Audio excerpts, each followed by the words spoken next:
งนุ่นได้ไอโฟน4บ่มาเอาเด้อบ่มีค่าตอบแทนอย่างไปใต้ประชาสัมพันธ์อีกทางใดฮะเฮ็ดโทรศัพท์ตกเฮียมาเอาน้ำกระบะจากบรรพชาสัมพันธ์ครับบริจาคพี่เด้อเขาบอกว่า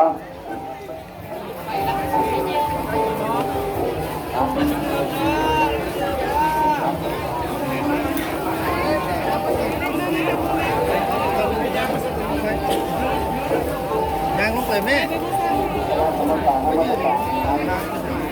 ยังลงไปยังลงไป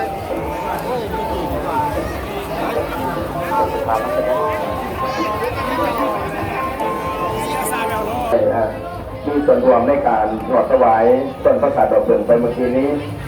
เป็นผลบุญผลกุศลมหากุศลอย่างต่อเนื่องในเทศกาลภายในระยะ1 เดือนก็คือเทศกาลตั้งแต่มือแฮม1 ค่ำเดือน11จนมาถึงเมื่อที่มาค่ำเดือน12เป็นบุญทอดกฐินมหากฐินสามัคคีและต่อเนื่องแต่งานนมัสการพระธาตุหลวงเวียงจันทร์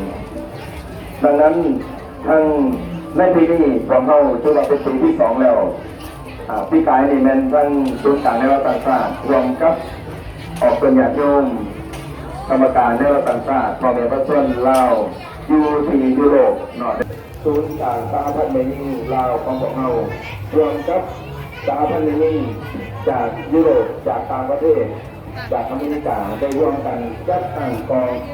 บุญมหากฐินเกิดสามัคคีขึ้นอยู่ที่สปปลาวโดยรวมโดยสปปลาวและก็น้ำจันทร์เป็นเลยนั่งไปทอดถวายอยู่ที่วัดพระเจ้าวัดตื้ออยู่ที่แสงบริกรรมใจอยู่ที่แสงขมวลอยู่ที่จับบัตรและเมื่อนี้เป็นมหาธรรมน้ำจันทร์แต่ก็มารวมทอดถวายต้นพระศาสดอกเถิดและจตุปัจจัยต้นนี้ต้นกระพุ้ต้นพระศาสดอกเถิดประดับประดาด้วยดอกเถิดในการจตุปัจจัยพร้อมด้วยกับพิเขาเป็นเอกลักษณ์ของพริกข้าวเหนียวเป็นเอกลักษณ์นครลุงจันทร์โมทนา10,000 กีบแม่ออกบ่อเหลืองบ้านบึงพยองจิตตนาโมทนา100 บาทพอออกกิตติศักดิ์บุกผาพร้อมด้วยตะควาบ้านโพแก้วมุนติโคตรนครลุงจันทร์โมทนา100,000 กีบน้ำกล่องเงินดวงประเสริฐบ้านหลับไก่น้อยติโคตรนครลุงจันทร์โมทนา3,000 กีบแม่ออกโอสาแต่เมตู้เฟือ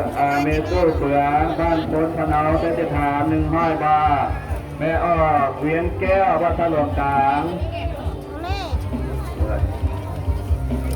เนี่ยแล้วก็นี่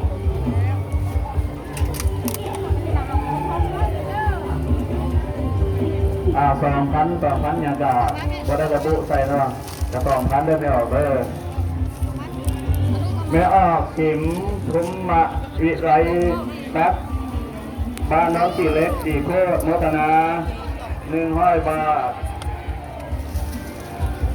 แม่ออกบนนี้อินทะจันทร์บ้านน้องตีเล็กตีโคตร100 บาทแม่ออกตีสมานตีไข่ตีโคตร50,000 กีบปนโมทนาแม่ออกตีสมพรเด็กกีบวะปนโมทนาเด้อแมวเด้อก็ทำไปสาระวงและทางจากเขาบ้านบ้านร้องเหนืออินทนาโมทนา100,000 กีบปนโมทนา